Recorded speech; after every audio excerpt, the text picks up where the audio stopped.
یہ ایسی کوئی بات نہیں ہے ان کے ساتھ کہ یہ اگر کوئی ایسی بد دعا دیں تو بد دعا لگ جائے یا دعا دیں دعا لگ جائے.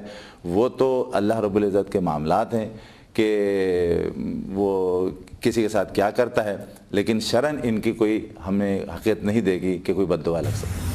میں دعا زیادہ دیتی ہوں, بد دعا میں نے بس ایک کو دی تھی, اس کو لگی, باقی دعا دیتی ہوں میں کسی کو نہیں. جو ناجائز کرتا ہے نا اس کو بھی نہیں کرتی میں. ہاں بد دعا اس کو دیتی جس نے میرے بال کاٹے تھے, جس نے مجھے بدتمیزی کی, اس کی ٹانگ کٹ گئی.